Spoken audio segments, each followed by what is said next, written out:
Yeah, I want to get your reaction. So I have decided we were going to do one of two, but I've decided on the one we're going to do, and that is, what if I ask AI to write me a ghost story? I think this is going to be mental. Yeah, so we're going to ask it to do 3 short stories. While I was waiting for you, I already put in parameters for 1 and 2, because it's all hooked up together. I don't have to do the reading, because ChatGPT is going to do it all for me. Oh, it's going to read it out for us? It's going to read it out as well. So Wow. we'll do the intro first. My name's Paul. And I'm Rob. And we're going to let AI do this episode for us.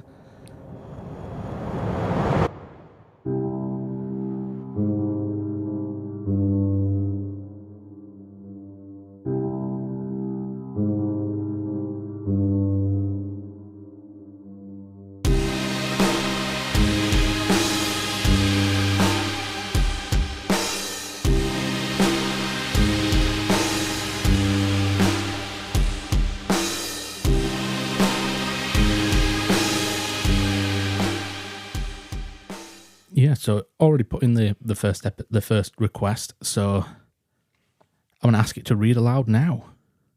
Okay. On a quiet autumn evening, Emily moved into the old house at the edge of town.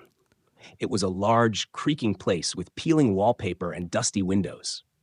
The locals had whispered tales about it for years, but Emily, seeking solitude, ignored the warnings. Her first night passed uneventfully until, around midnight, she heard a soft knock on the bedroom door. Startled, she opened it to find no one. She dismissed it as the wind. The second night, the knock came again, louder, more insistent. This time, she found a small note on the floor. Scrawled in shaky handwriting, it read, "I'm still here." Confused but unnerved, Emily searched the house the next morning. In the attic, hidden under layers of dust, she found an old portrait of a young woman who looked strikingly familiar, too familiar. The resemblance to herself was unsettling. That night, the knock returned. But when Emily opened the door, the figure from the portrait stood there, translucent and weeping. With a voice like the wind, it whispered, "You took my place." Emily tried to scream, but the cold hands that grasped her pulled her into the darkness, leaving the house silent once more.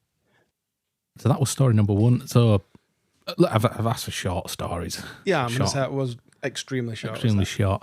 You've taken my place. Slightly creepy. Now, does AI just follow a certain format for these kind of stories? I don't know.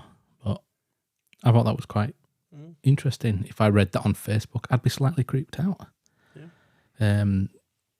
What was the, or I should say, how much of a kind of a start off do you have to give it? What that literally was, do you have to write me a short ghost story. That was literally all I put in. Yeah. Right, so okay. I've no idea where it came up with this stuff. This is AI for you. It's brilliant or scary.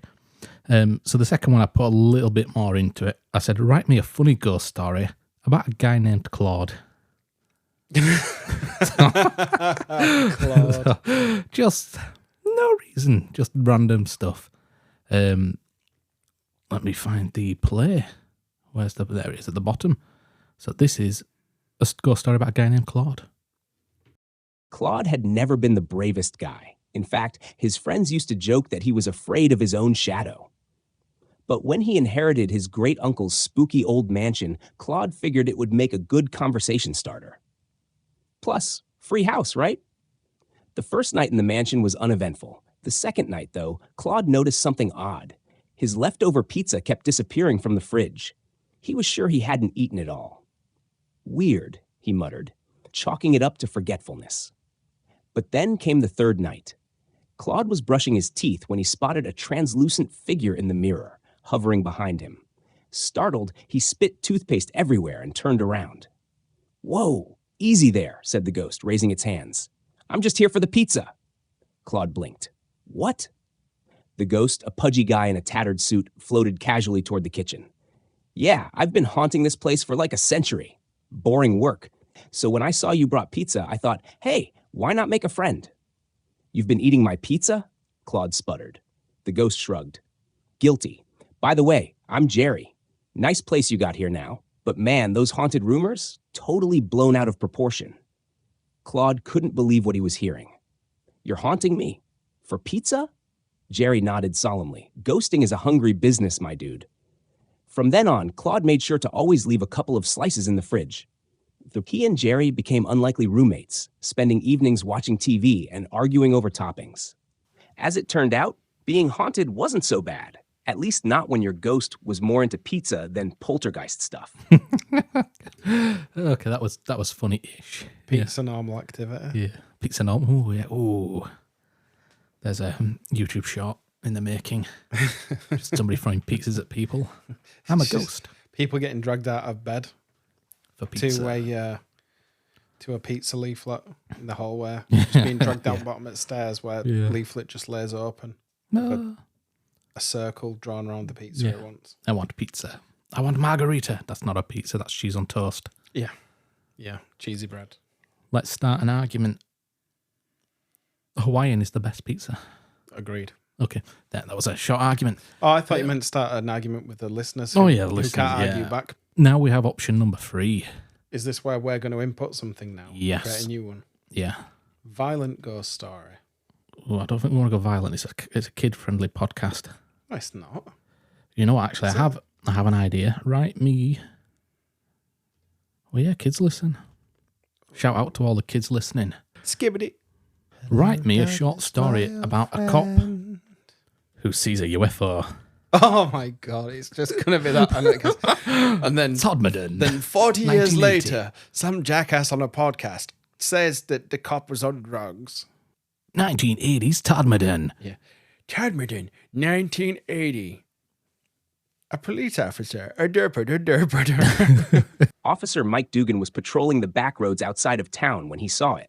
At first, just a faint glow in the night sky. He squinted, thinking it was a low-flying plane or maybe a drone, but then it hovered completely still, defying every law of flight he knew. His heart raced. He pulled his cruiser to the side of the road and stepped out, staring up in disbelief.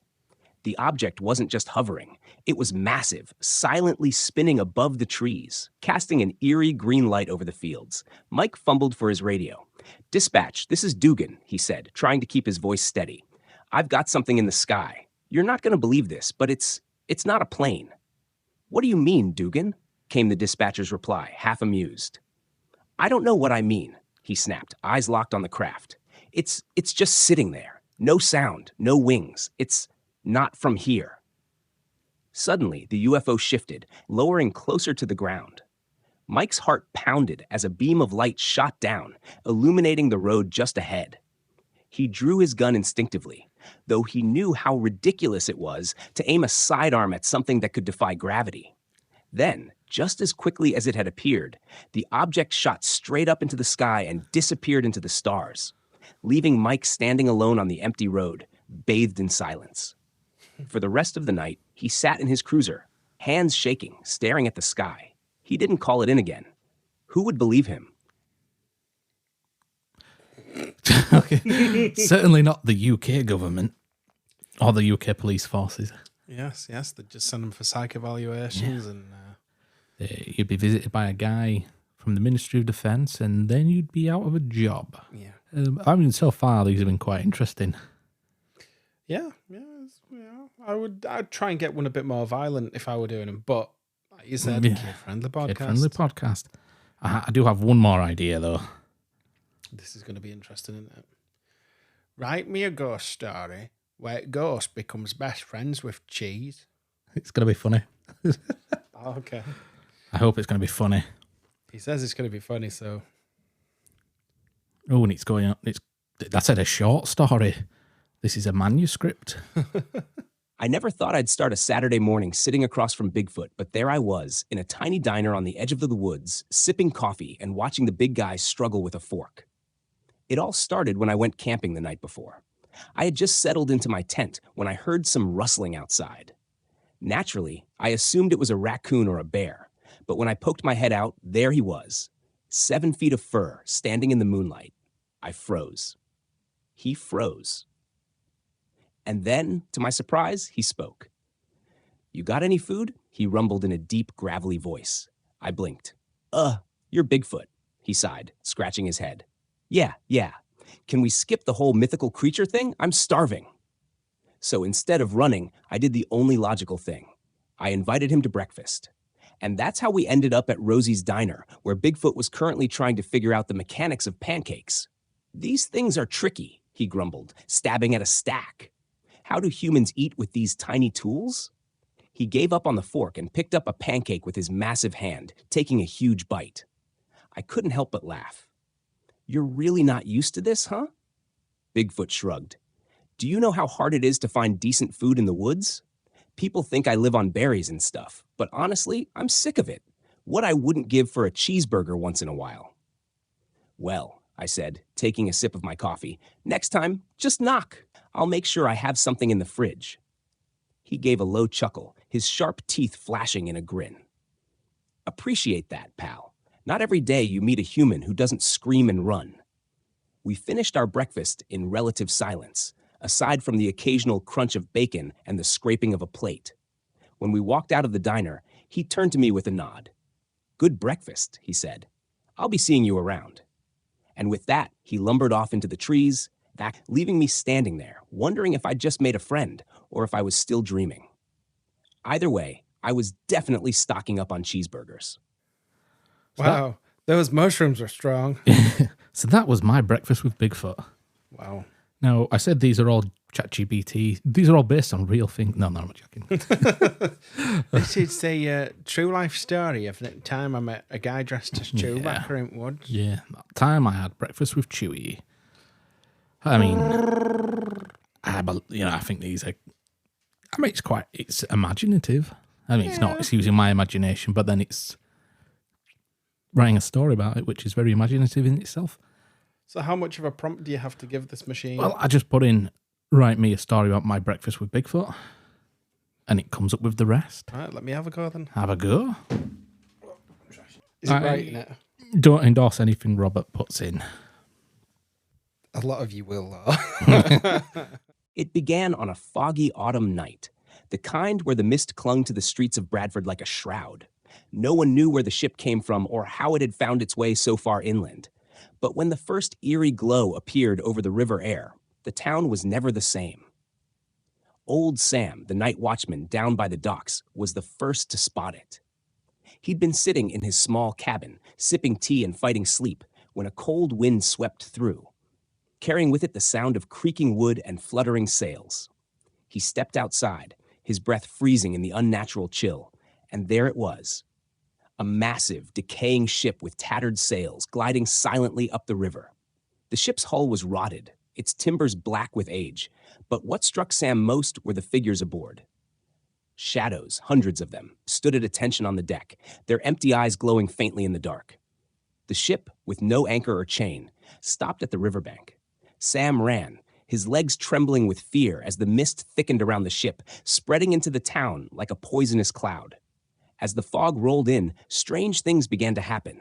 Streetlights flickered and shattered. Buildings trembled, as if something ancient and malevolent was waking beneath the earth. The townspeople felt it too, a deep, unnatural fear, like the entire town was holding its breath. Then came the first strike. Without warning, a bolt of blue lightning arced from the ship, smashing into the clock tower in the town square. The stone crumbled as though it were paper, crashing into the street below. Screams echoed through the streets as people ran from their homes, only to be swallowed by the ever-thickening mist. The ship moved through Bradford without touching land, its shadowy crew turning the town to ruin with blasts of eerie energy. Houses toppled, bridges collapsed, and every time someone tried to flee, the fog seemed to pull them back. It was as though the town itself had been cursed, trapped under the gaze of the ghost ship.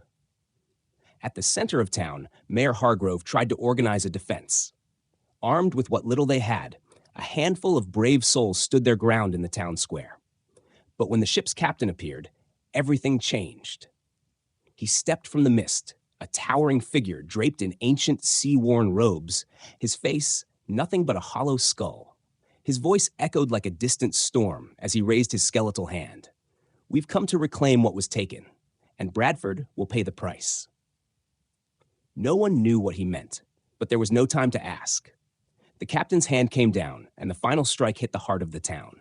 The ground split open, buildings crumbled, and the sky itself seemed to darken as Bradford was consumed by the ship's terrible wrath.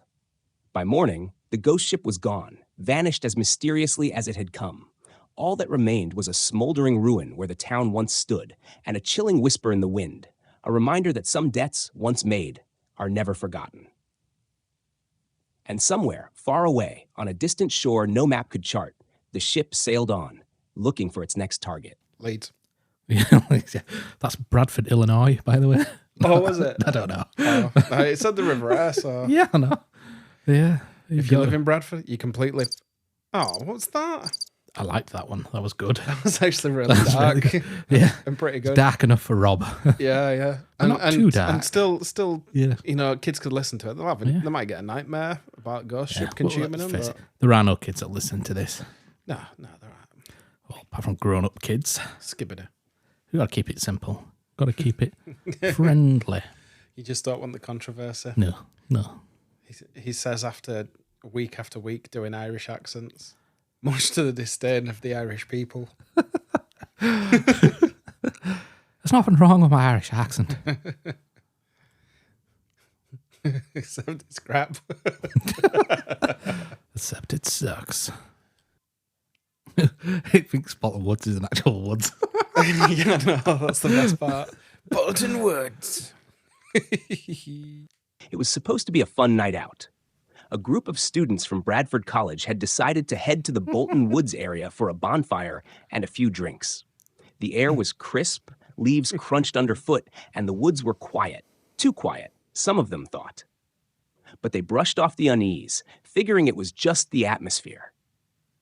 Anyone heard the story of Peter Pumpkin? Darren, one of the older students, asked as they gathered around the fire. The others looked at him with a mix of interest and skepticism. Who? Should have put Menage's One of the name in it. girls, Emily, asked, sipping from her thermos. Darren grinned, his face lit by the flickering flames. Local legend.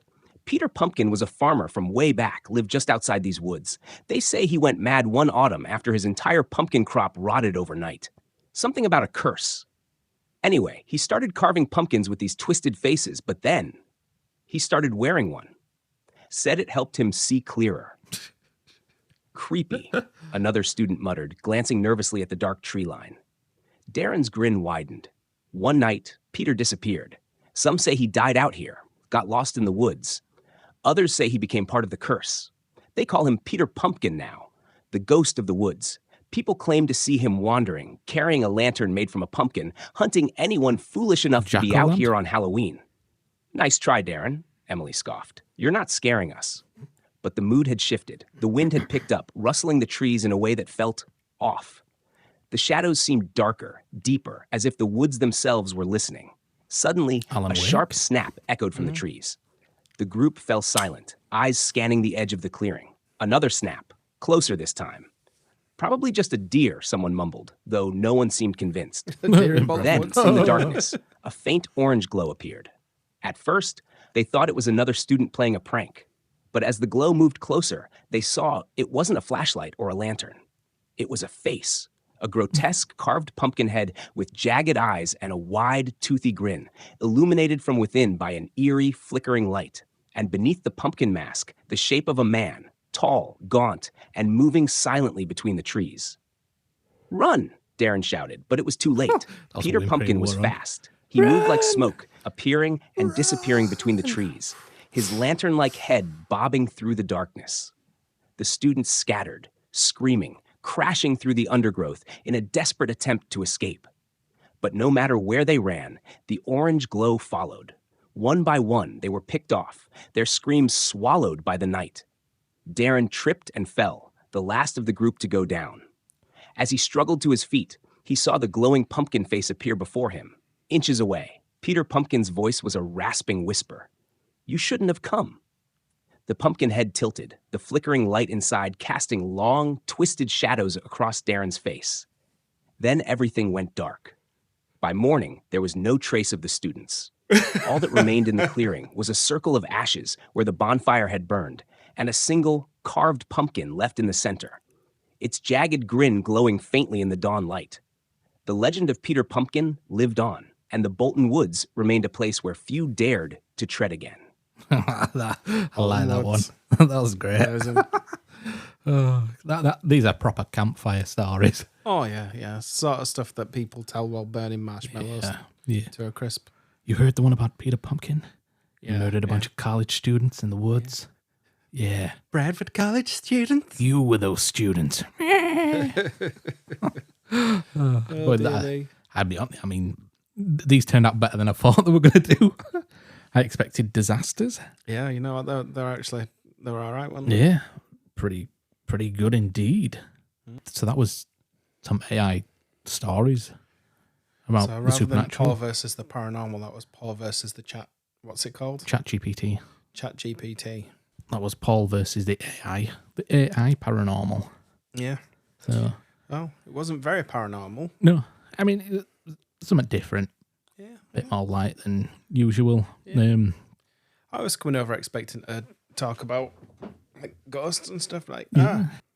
But if anybody listening does have any ideas for any more AI-generated stories that they want us to let the computer play for us, by all means, let us know. We don't want to actually put any effort into this. Yeah, I'm going to be honest.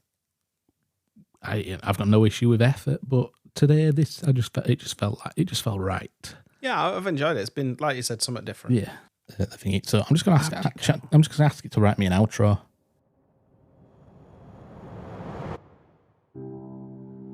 And that wraps up another episode of Paul versus the Paranormal. Whether you believe or you're still on the fence, one thing's for sure, the unexplained is always closer than we think.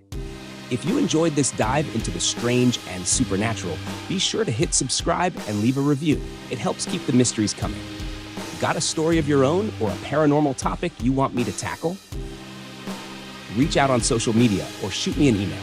I'd love to hear your experiences. Until next time, I'm Paul, and remember, when it comes to the paranormal, the only thing scarier than the unknown is facing it head on.